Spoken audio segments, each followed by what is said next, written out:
दिव्यवाणी तेरी अमृतवाणी प्रभु। दिव्यवाणी तेरी अमृतवाणी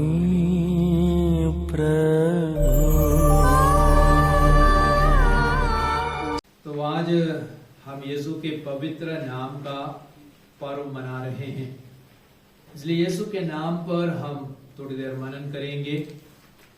और यीशु नाम इब्रानी शब्द योशुआ से उत्पन्न हुआ है और योशुआ का अर्थ है यहोवा मुक्ति है।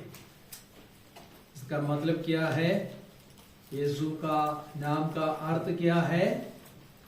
मुक्तिदाता, क्योंकि यीशु मुक्तिदाता है।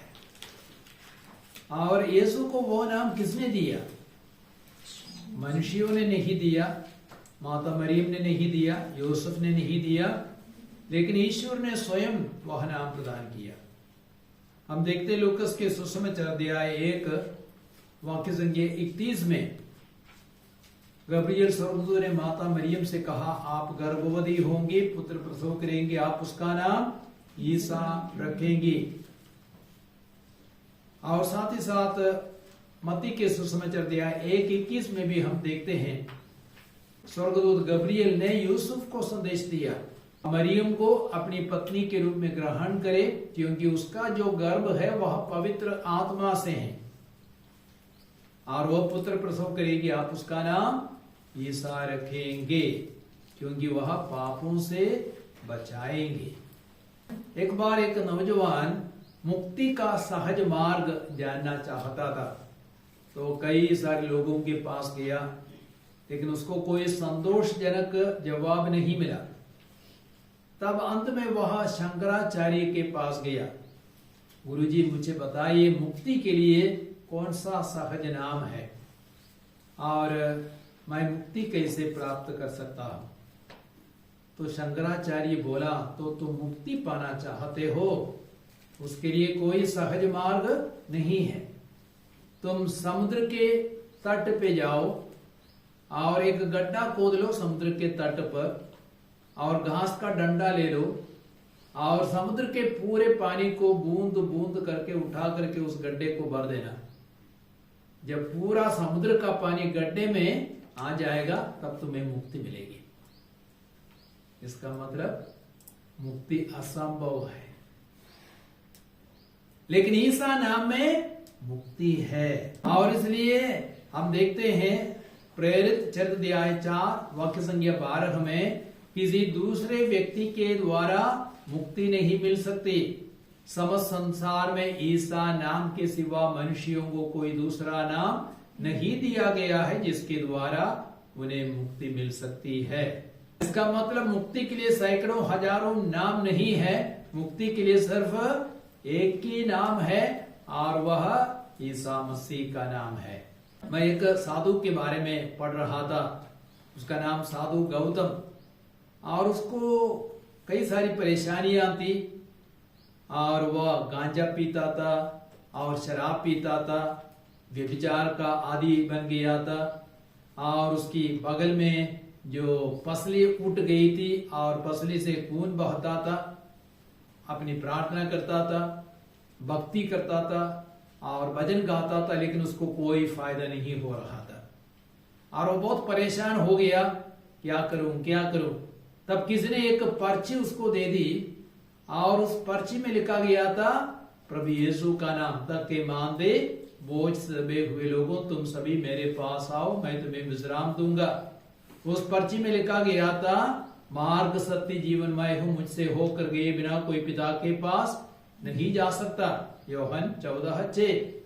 तो उसने अपने मन में सोचा, मैंने कई सारे नामों को ट्राई किया है, कई सारे लोगों के नाम को लिया है, भक्ति प्रार्थना की है, लेकिन कोई फायदा नहीं हुआ।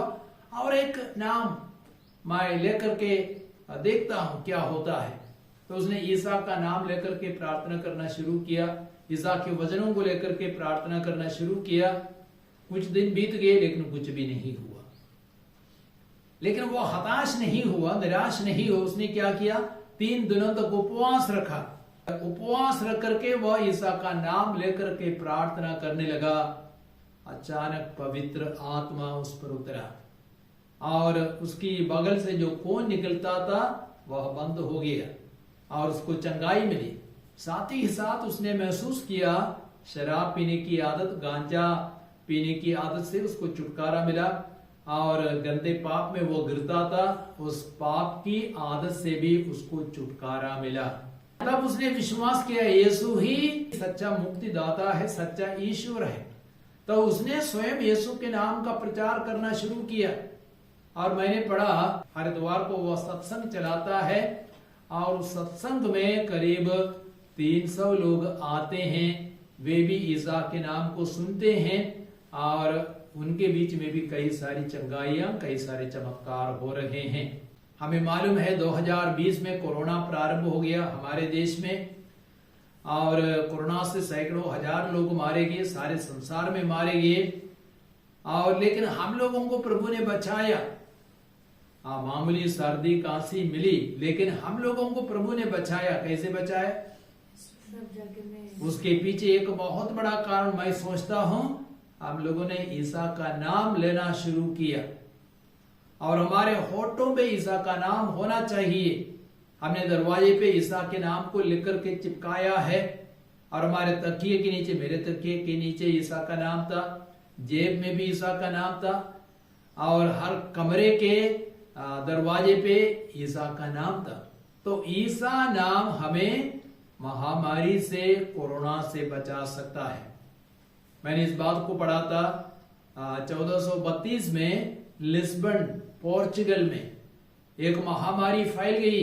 1000 लोग मर रहे थे और अस्पताल में मर रहे थे, चर्च में मर रहे थे, सड़कों में मर रहे थे, बाजारों में मर रहे थे और वह महामारी तेजी से फैल रही थी और डॉक्टर लोग कुछ भी नहीं कर पाते थे। डॉक्टर लोग भी मर जाते थे, नर्स मर रही थी, पुरोहित मर रहे थे, सभी कोई मर रहे थे और पूरे देश में वह महामारी फैल रही थी। तब एक धर्माध्यक्ष अंड्रे डायस को प्रेरणा मिली ईसा नाम का सहारा लेना है। तो उन्होंने ईसा का नाम लेना शुरू किया और उस धर्माध्यक्ष ने अन्य लोगों को प्रेरित किया और तब पूरे पोर्चुगल के लोगों ने ईसा का नाम लेना शुरू किया और ईसा का नाम उनके होठों में था। ईसा के नाम को लिख कर के जेब में रखा, दरवाजे पे यीशु के नाम को चिपकाया और थोड़े ही समय में, कुछ ही दिनों के अंतर्गत वह महामारी बिल्कुल रुक गई। आज के सुसमाचार में प्रभु यीशु कहते हैं यूहन्ना के सुसमाचार अध्याय 14 वाक्य संख्या 14 में, यदि तुम मेरा नाम लेकर मुझसे कुछ भी मांगोगे तो मैं तुम्हें वही प्रदान करूंगा। यदि तुम मेरा नाम लेकर मुझसे कुछ भी मांगोगे तो मैं तुम्हें वही प्रदान करूंगा। हम प्रेरित चरित्र अध्याय 3:1 से 10 तक में हम पढ़ते हैं, पेतरुस और यूहन्ना मंदिर जा रहे थे प्रार्थना करने के लिए। तब एक जन्म से लंगड़ा भिखारी मंदिर के द्वार पर बैठ करके भीख मांग रहा था और उसने पेतरुस और यूहन्ना को देखा। तब पेतरुस ने उनसे क्या कहा, हमारी ओर देखो, और वह बड़ी आशा के साथ देखने लगा। लेकिन पेतरुस क्या बोले, सोना या चांदी मेरे पास नहीं है, लेकिन जो कुछ मेरे पास है उसे मैं तुम्हें दे देता हूं। ईसा मसीह के नाम पर उठो और चलो। और उसी क्षण उसके टखनों में, उसके पैरों में बल आ गया और वो उठ करके चलने फिरने लगा। मैं पिछले 29 वर्षों से सुसमाचार का प्रचार कर रहा हूं देश विदेश में। मैंने सैकड़ों हजारों चमत्कारों को देखा है। अंधे देखते हैं, बहरे सुनते हैं और लंगड़े चलते हैं, कोढ़े शुद्ध किए जाते हैं। इन सारे चमत्कारों को मैंने अपनी आंखों से देखा है। यीशु के नाम से आज भी चिन्ह चमत्कार होते हैं और यीशु नाम एकमात्र मुक्ति का नाम है। मुक्ति के लिए एकमात्र नाम है, किसी अन्य व्यक्ति के द्वारा मुक्ति नहीं मिल सकती। और हम देखेंगे एफेसियों के पत्र अध्याय 2 वाक्य संख्या 8 और 9 में, एफेसियों के पत्र अध्याय 2 8 और 9 में हमारी मुक्ति, पापों से हमारी मुक्ति, यह हमारे पुण्य का कोई फल नहीं है, हमारे कर्म के लिए कोई पुरस्कार नहीं है। हम अपने पुण्य के द्वारा स्वर्ग को कमा नहीं सकेंगे, अपने परिश्रम द्वारा हम कभी भी स्वर्ग राज्य नहीं जा पाएंगे। यदि आप आकाश में उड़ना चाहेंगे, क्या आप अपने परिश्रम से आकाश में उड़ सकेंगे? आकाश में चढ़ सकेंगे? आकाश में चढ़ने के लिए आपको क्या चाहिए?